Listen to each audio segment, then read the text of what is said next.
Guys, good morning. I am making, you guessed it, pancakes in my pole kitchen this morning. I found everything I needed, and everything was bought at Aldi. The Countryside Creamery butter is really good, and it's affordable. I think it's like $2 or $2.25. The eggs are good. They went up a little, but still good value at $2.67. Millville is another name brand of Aldi. Great pancakes, buttermilk. These you just have to add water, but I do like to add a little milk and a little bit of the vanilla extract. Also bought at Aldi. Supreme Traditions, great name brand. And here's the Millville again. They have the syrup also, which is delicious. I'm telling you guys, Aldi is amazing. And then check out this beautiful skillet. I have found this skillet at the Goodwill. This is an amazing skillet. I looked it up. It's very expensive. Non-stick skillet. I have my batter here. And I'm just going to go ahead and give it a quick little stir. I know it's kind of tight. I did add milk, but I'm going to go ahead and add some water to it also. So I do a little bit of both, you know. It says just add water, but I like to add a little bit of milk. Just a little, not a lot. If you don't have it, that's fine. If you don't have it and you just have to do it with water, you can. Just whip it. If you have a whipper, good. If you don't have a whipper, use a fork. And just keep whipping it until it smooths out. I like to make mine not too thin and not too thick, just the right consistency. But you can make yours however you like. Some people like them thin, some people like them thick. And see, just keep on whipping that bad boy, and it will eventually smooth itself out. You could use a blender, you could use a handheld whipper if you have it. Or you can use your old trusty fork. Okay, I had my pan over there heating up. I'm gonna go ahead and add a little butter to it. When you're doing your pan, guys, keep it at a low flame because you want to do your butter in your pan, but you don't want your butter to get too dark. And then you just go right in the middle there and you pour yourself a nice size pancake.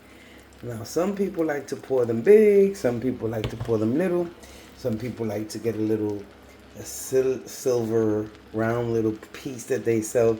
It's almost like a little mold, and you can just make it that way.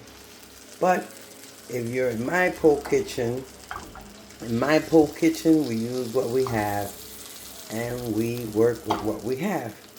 Always try to get the butter to go all the way around your pancake. See how I'm tilting my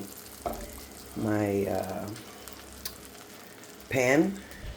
Let me go grab my trusty, where is it? You guessed it, my trusty spatula. I like to get the spatula while it's still soft, and you can still kind of like round off your pancake. See that? How I'm getting it round again? And as you see it bubbling up, that's how you know that it's cooking, because it's starting to bubble up and little craters, if you will, start to surface.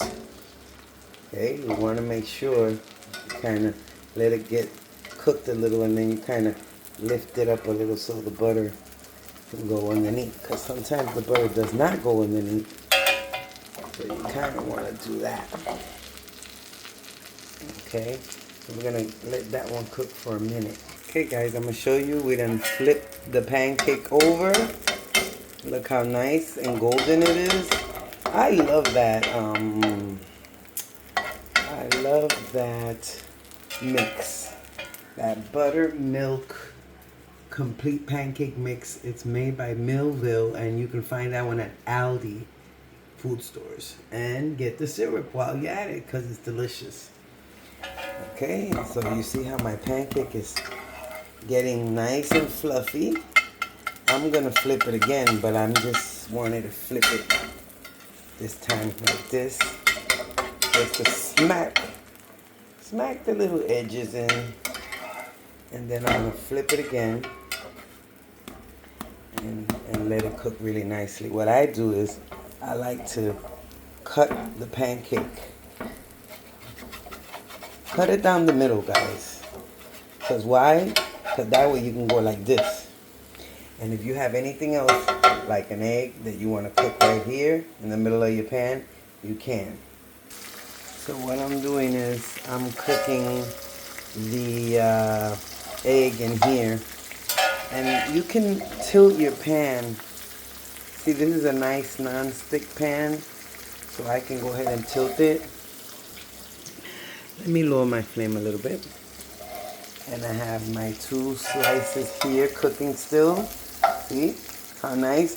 That way also everything comes out hot and comes out at the same time.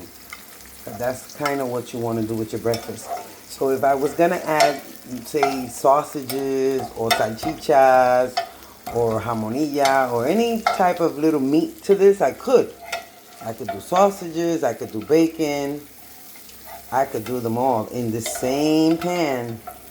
Now the trick is going to be, let this cook a little bit more, your egg. Kind of gather up your egg too. Kind of gather it up. Okay? Slide it through there so it can just cook really nicely on one side. And then flip it. Boom. Flip that bad boy, guys. Okay, and let it cook on the other side. Now, if you like it sunny side up, you can still flip it, or you could just not flip it. If you like it sunny side up, but hard, then you go ahead and flip it and leave it, which is what I'm doing. Flipping it and leaving it because I don't want it to be soft. So I'll flip it a couple times, and that's fine. If it breaks, it's okay. You don't want it to break, but if it does break, hey, it is what it is, because we're dealing with what we have. Okay, so you're gonna go ahead and let that cook for a minute. And there we have it, guys. Delicious. I like to cut it up in 4 pieces so it doesn't be too overwhelming for Mom. I put a little bit of syrup on it because she doesn't like sweets too much. And then I just did the egg. Well done. Delicious. Bon appetit.